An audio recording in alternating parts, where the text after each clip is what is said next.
भगवान शिव को अपनी वक्र दृष्टि से प्रभावित करने के बाद शनिदेव गर्व से अट्ठाहस करते हुए कह रहे थे, ऐसा कोई नहीं जो मेरी वक्र दृष्टि से बच सके। और तभी नारद जी ने कहा, हनुमान जी पर आपकी वक्र दृष्टि का कोई प्रभाव नहीं पड़ेगा। इस बात से तिलमिलाए शनिदेव तुरंत ही अपनी सारे साथी की दशा लेकर हनुमान जी पर प्रभाव डालने पहुंच गए और अपनी संपूर्ण शक्ति से हनुमान जी पर अपनी वक्र दृष्टि का प्रहार कर दिया। दरअसल यह कथा उस समय की है जब हनुमान जी पहाड़ी और जंगलों से घिरे एक शांत वातावरण में अपने प्रभु श्री राम के ध्यान में लीन राम नाम का जाप कर रहे थे। तभी वहाँ कर्मफल दाता शनिदेव प्रकट हुए और बोले, हे वानर श्रेष्ठ हनुमान, मुझे क्षमा करे, पर अब सृष्टिकर्ता के विधान अनुसार आप पर मेरी सारे साथी का प्रभाव पड़ने का समय आ गया है। मुझे अपना कर्तव्य निभाने की आज्ञा दें। यह सुनते ही हनुमान जी ने अपनी आंखें खोली और विनम्रता से कहा, हे शनिदेव, मैं तो केवल अपने प्रभु श्री राम के नाम का ही सुमिरन करता हूँ। उनका नाम ही मेरे लिए हर संकट से रक्षा का कवच है। कृपा करके आप मुझे मेरे आराध्य के ध्यान में विघ्न न डालें।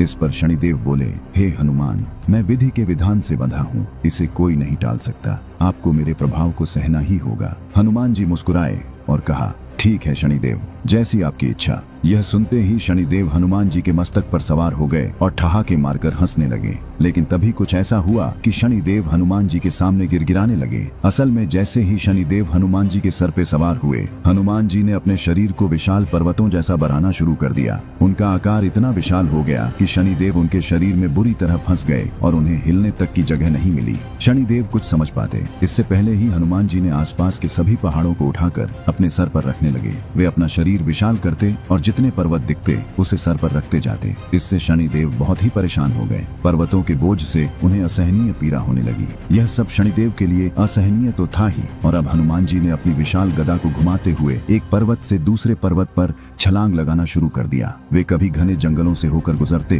तो कभी नुकीले पहाड़ों पर कूदते। इस उछल कूद में शनिदेव उन पर्वतों और वृक्षों से टकराकर लहूलुहान हो गए और उनका पूरा शरीर पीड़ा से छटपटाने लगा। जब दर्द असहनीय हो गया तो शनिदेव ने पुकारा, त्राहिमाम हनुमान जी, त्राहिमाम, मुझे मुक्त करे प्रभु। मैं सृष्टि के विधान से बंधा था, पर आपकी भक्ति के आगे मेरा प्रभाव शून्य है। मैं आपकी शरण में आया हूँ, मेरी रक्षा करें। तब हनुमान जी अपने सामान्य रूप में आए और शनिदेव को मुक्त किया। शनिदेव ने हाथ जोड़कर कहा, हे प्रभु, आपकी शक्ति और भक्ति अतुलनीय है। मैं आज आपको वचन देता हूँ कि जो भी आपका भक्त होगा, जो भी आपका नाम लेगा, मेरी वक्र दृष्टि या सारे साथी उसे कभी नहीं सताएगी।